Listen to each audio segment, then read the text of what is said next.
Good morning, everybody. Aaron Nagler here with your Packers Daily Chat on a Monday after hearing from head coach Matt LaFleur and general manager Brian Gutekunst. Always good to see folks mixing it up in the comments section before I arrive here on the Cheesehead TV social channels. LaFleur and Gutekunst, they speak. It took a week plus, but we finally heard from them after the disappointing loss in the NFC Championship game. Clearly, most of the things we heard from LaFleur were in regards to both how that game played out and then what he's looking for going forward on the defensive side of the ball after allowing Mike Pettine's contract to expire. And then from Brian Gutekunst, a lot of it, I think, obviously was going to be and was about Aaron Rodgers and where he stands. And listening to Gutekunst, you cannot come away from that press conference with any other feeling other than Aaron Rodgers isn't going anywhere for quite some time. Now, I'm still of the belief that after this year, that's when the real kind of countdown/watch begins. But 2021 sure looks like Aaron Rodgers will be the quarterback. And I don't think that should be a surprise to anybody. Hello to everybody in the comments section. Matt starts us off with, I still can't believe they lost that game. Yeah, man. Me too. Trevor with a Funchess question. Expecting Funchess next year? I mean, he'll be under contract.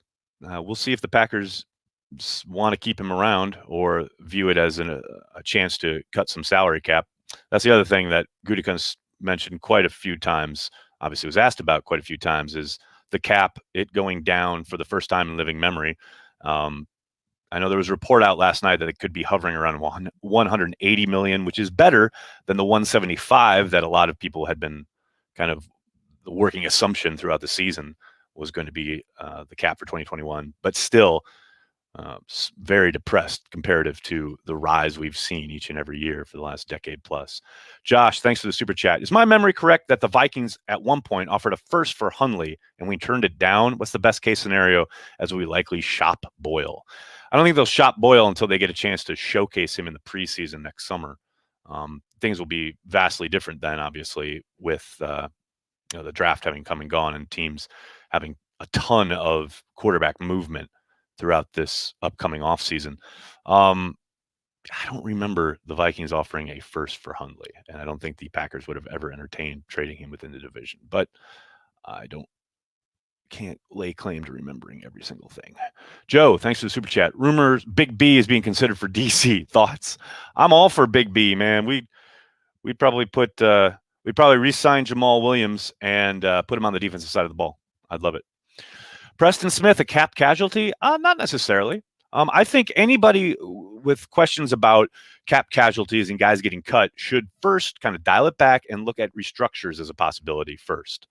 That doesn't mean that they won't cut guys or that they won't end up cap casualties, but there's a lot of massaging that's going to need to go on, not just with guys that they need, adjustments from as far as the play on the field not matching the contract numbers, but also guys who've outperformed contracts and extensions and things of that nature. And it all has to work together to create a beautiful tapestry that is the salary cap.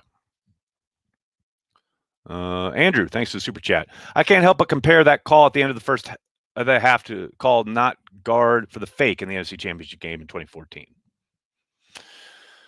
I don't see the correlation there whatsoever, but I thank you for the super chat, Andrew. What else we got here? I don't want to miss one, guys. I don't want to miss any super chats. Don't do it. I got that one, got that one, got that one. Okay, I think I got them all. Andrew got that one. Okay, very good. Aaron Jones franchise tag. Nathan, of course, Gutekunst was asked directly about that and punted on that question. He'll never talk specifics about guys and their contracts, but I would be absolutely shocked. Now, Gutekunst saying the right thing, wants him back, etc. Of course he does. But I will be absolutely flabbergasted if they use a franchise tag whereby guaranteeing top 5 money, fully guaranteed, to a guy in a year, at running back no less, in a year where the salary cap is going down. I can't see it. Cameron, thanks for the super chat. Sounds like we could live in a world where our backfield could have DeGuara, Daphne, and Dillon. Formation name Killer D's. Oh, I like it. The Killer D's. I'm all in on that. And yes, I mean, DeGuara and Daphne. And don't forget John Lovett. I know that blows up your D thing, but yeah, that could be an exciting combination. Nicholas, thanks for the super chat. When do we find out the cap number? When the NFL and the NFLPA agree on it, which, again, reportedly yesterday there was initial report that they have come to an agreement at 180, but that is just a report, nothing official yet. We'll see. I would suspect it could be anytime in the next couple of weeks. It could probably after the Super Bowl would be my guess, but we'll see. There's nothing set in stone. There's no deadline for them to name it other than the start of the new league year. Obviously, they're going to want to do it way before then so teams can start planning. Dylan, thanks for the super chat. MLF have a beer sweats or the COVID sweats?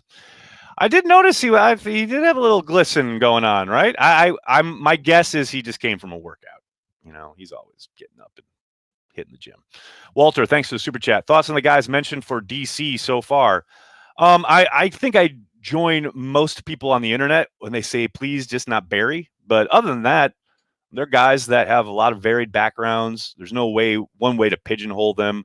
But I think there's going to be a lot of other names coming out. LaFleur mentioned there's at least one guy on staff currently that will be interviewing. Probably suspect that's Jerry Gray, but we'll see how it plays out. It's always that thing where we all want every morsel of information, but there's so very little out there about, guys who don't have track records as coordinators. So I'm excited to see where it goes. No doubt about that. Joe, thanks for the super chat. Chances the D switches to a 4-3 Smith-Gary defensive end. It's a possibility. As many people point out, it is a sub league, and clearly lots of teams play, with only 2 down linemen and, multiple defensive backs, etc. That's pretty much the norm. Obviously, the nickel set has become the base set. However, I will say, it's not this flippant, it doesn't matter thing. It's certainly not that. If your defense is based in 3-4 principles versus 4-3 principles, it's pretty different. So this idea that, yes, they're in sub a lot, that doesn't necessarily negate the learning curve, so to speak, if you have to switch from one style to the other. But I do think there's a chance that could happen. Rodgers is not being traded per coaching Goot. Yeah, Sandy, and common sense. Michael, thanks for the super chat. I hear Mike Nolan is available. Don't you put that evil on me. Don't you do it, Michael. Don't want it. Gary, Packers don't have the guts to do what they need to do. Yes, you have shown incredible intestinal fortitude by typing that on your computer on the internet. You titan of industry. I'm so impressed. Michael, thanks for the super chat. I would say Wade Phillips or Chris Richard for DC. No thank you to both. Chris Richard really, is rooted in that cover 3/Legion of Boom style, although he has shown he can be multiple. And Wade Phillips is like 100 years old. Man, they need new, fresh energy on the defensive side of the ball. They don't want some retread. At least I don't. That's just me. You have to start talking about the draft. No, Charlie. I'm going to hold off as long as I can, buddy. I'll talk to other people about the draft, but I don't need to talk about it. See how I mesh that? Nolan, man, the evil's upon you, Nags. Yeah, no doubt. Smash the like. Hey, 6 strings. Thank you very much. Yeah, smash the like. Don't just click it. Don't just hit it. Smash the like. I like that. Do you think we get another punter? If so, you think will be via draft or free agency? God, Rodrigo, I really hope for Corey Banky's heart's sake, it's not via the draft. But yes, I do think they'll bring in at least some competition, if not somebody to take the job outright. I mean, I've given JK every chance. I've tried to be objective. I've tried to say, got to let it develop, show more consistency. It just hasn't happened. Now, whether Brian agrees or not, we'll see. But I have to think there will at least be competition brought in. King out? Oh, Steven, I'll be absolutely shocked if he's back, especially after that performance on last Sunday. I want Jared Mayo. Walter, that's an excellent choice. I think he's young and inexperienced, which may work against him as far as, his time in coaching, but maybe he gets an interview. There's been no reporting of that I've seen anyway, but I would love Matt to make that call and give him a chance to blow Matt away in the interview, but we'll see. I did love Wade's tweet though. So did I. I thought it was great. It was hilarious. And he's right. He knows Matt. They obviously worked together in LA and probably know each other before that, but yeah, no. Why is Bob Slowing not getting more attention? Is that Bob Slowick? No, I'm kidding. Michael, thanks for the super chat. Do you think we trade Love or we keep him? That's a good question. I think they keep him. I think I buy what Gutekunst is selling when he talks about wanting to develop quarterbacks. Now, maybe they get to year 4 and don't, if Aaron's still playing at an MVP level, don't want to, give him that 5th year option and want to get something out of it. Then maybe they trade him. But I think they're going to hold him for now. Let's take a minute to be thankful that our team isn't the Lions, Bears, or Vikings. Amen, Duke. Amen.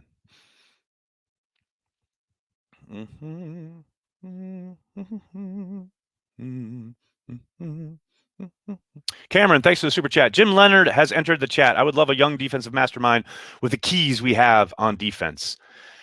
It's a possibility, but that's a big jump from college to the pros as a just straight coordinator jump. And he's like Mike Pettine Jr. runs not basically his system, but he comes from that system. And, obviously he played for Pettine at pretty much every stop of his NFL career. I'm not so sure Matt's going to want to dial back into that scheme and mindset. Maybe, but I'd be surprised. That's just me. Justin, thanks for the super chat. If the Rams offered 3 first-round picks for Rodgers and Love is the future, don't you have to consider it? 2 first-rounders a year? No, you want to keep winning football games, right? Love just had a redshirt year. You don't want to just throw him to the Wolves. You're going to start Tim Boyle? I mean, I'd love to see it. It'd be fun for the drama. It would do wonders for engagement and clicks on the website. But that ain't what this is about. It's about winning football games. And right now, Aaron Rodgers, as Gutekunst has repeatedly said, gives them not only the best chance to win football games, but is the leader of their football team. I know everyone looks at this through the prism of fantasy football or Madden or what have you. And I know there are a lot of NFL teams that have seemingly fallen prey to this mindset. And that feeds into fans who are like, well, you have to think about it. No, you don't. The Packers think differently than all that. And I, for one, am really glad they do. That's just me. It's just something I'm into. Cameron, thanks for the super chat. J.K. Scott for Todd Bowles. Thoughts? Speaking of fantasy football. Michael, thanks for the super chat. It is interesting, though, why we traded up for Love. They like the player a lot, very clearly. Now, I know there's debate about whether the Colts were going to possibly take him, that they got to get ahead of them. Clearly, there was the NFL Network report not immediately, the day after. I think Ian was the first one to put it out there that, the Colts had no intention of taking Love. And of course, the Packers clearly thought differently and had different information. So whether they did it or not, they loved the player and wanted to get him. That's why they traded up.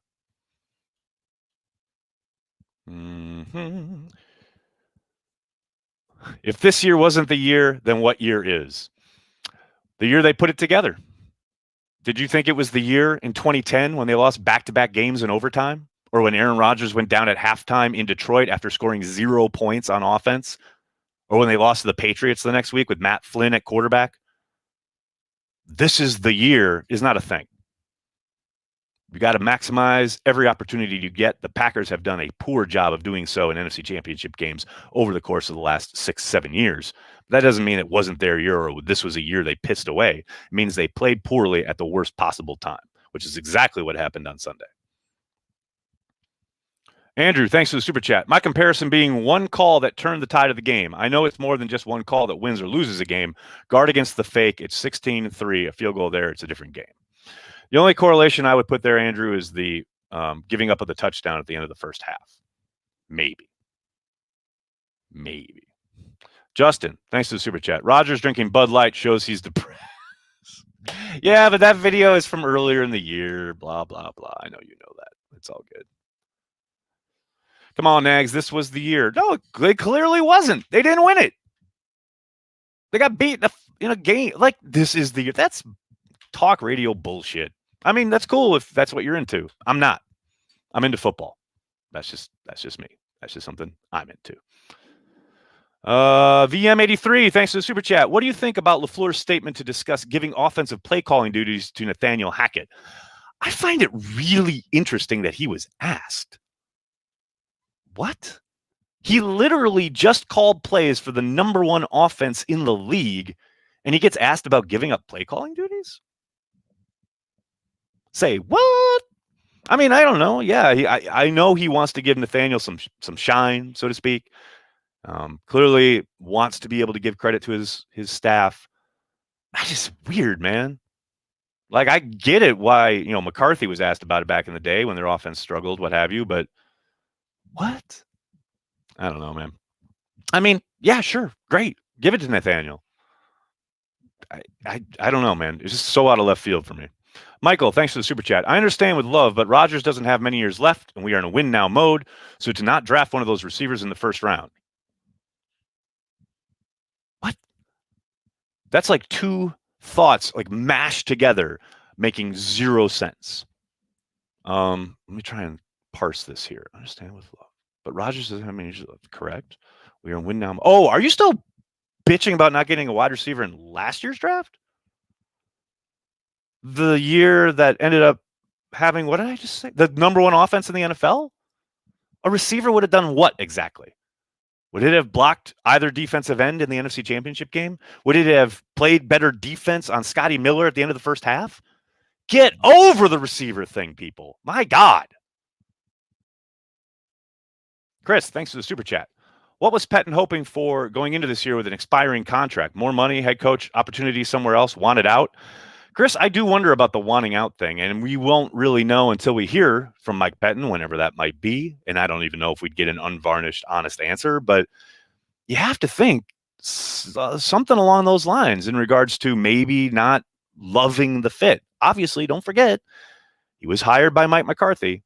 He and LaFleur were a bit of an arranged marriage, and it was reported that, the front office, Gutekunst, Murphy, etc., were not adamant, but they strongly suggested keeping Pettine around. So, I think Pettine probably let it ride because he thought, okay, if it doesn't work out, I'll be free and I can go either pick my spot or have a year off or do whatever. Look, I know you guys who tune into Watch Party know I have bitched about the defense for a long time, but I do think Mike's a really good coach. I think he has some blind spots, but pretty much every good coach in the NFL does. I don't doubt for a second that he'll catch on somewhere, he'll have a job, and he'll do good work. But I also understand LaFleur wanting his guy. And sometimes that's just the way it is. Dustin, thanks for the super chat. Saw Rams made a substantial offer for Rodgers. Well, if you listen to one Brian Gutekunst, I asked him about that very thing, and he said there's no truth to that whatsoever. Now, Sam Farmer didn't go on NFL Network and just make that up.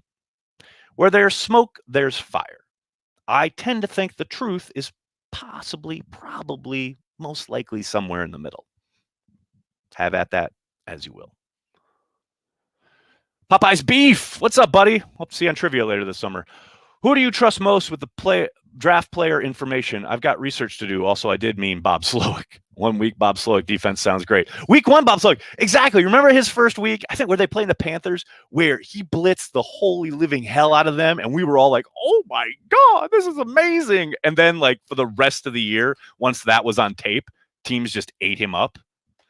Yeah, just week 1. If we can have just week 1, Bob Slowick, I'm all in. Who do I trust most? Draft player information. Subscribe to Matt Miller's new draft service. I don't know I can't remember what it's called. Miller something, Draft Scout, what have you. Matt's outstanding. Love his analysis. Love everything he does. And I'm telling you, nobody works harder. I also like Mike Renner. You heard me talk about the draft with him last week. Hopefully I'll have him on again this week. Those are two guys I trust implicitly. So start there is what I would suggest. I like my grits buttered and salted. Thank you, Philip. Thank you for the super chat. Charlie, thanks for the super chat. Tag Tom Grossi, and now we can start winning now. I sense something afoot here. Domofsky and others kept asking about 2021 and beyond regarding Aaron Rodgers? Both Coach Matt and Goody seem like they're gung-ho about keeping him for a few more. Are you still thinking 2021 is AR's last in Green Bay? Dan, I still think, yes, there's a decent chance that 2021 is his last year, dependent on, now, this is where it always, kind of goes missing, off the rails, what have you, is Jordan Love's development. If Jordan Love comes back next year and looks like, holy shit, this kid is looking great, then yeah, there's a good chance they move on from Aaron next summer. Now, if, Love comes back and looks like, say Aaron Rodgers in year 2, they probably keep Aaron around for another year. But I think next offseason is the first offseason they seriously look around and consider it. Faraz, thank you for the super sticker. Very nice of you, buddy. Thank you. Let me see. Michael, thanks for the super chat. Well, we can't have Rodgers waiting ages for receivers to get open, holding the ball so long. You saw the pressure he was on. No Justin Jefferson. Plenty of guys open. And by the way, it's not just wide receivers. You use running backs. You use tight ends. It's about 5 eligibles. It's not about the wide receiver position. Unless, of course, you want to acquiesce to your quarterback and play spread formations and let him take it down to 1 second on the play clock so the defensive end can jump the snap count and get a sack. It's not just on the wide receiver position, people. All 11 playing in concert. Elevate your thinking, man. Come on. Chad, thanks for the super chat. Surprised only one in-house DC candidate? Not really. I mean, I think we're all probably going to assume it's Jerry Gray until we hear otherwise. Maybe it's someone else. We'll see, but no, not really. Craig, thanks for the super chat. Let's hire Matt Patricia for DC. I mean, he's a name, right? I do think he's a good coach. Maybe not a great head coach, but I do think he's got a good defensive mind. However, as I think other people in this chat have pointed out, when has a Belichick disciple gone on anywhere and had success on defense? Now, I will say, I think, what's his name down there in Houston, who was the interim coach and was the interim coach at KC back in the day, whose name is totally Romeo Crennel. Romeo Crennel's coordinated some good defenses, so maybe he's the one kind of outlier there. But I'd be surprised if he does anything other than go back to New England. But we'll see.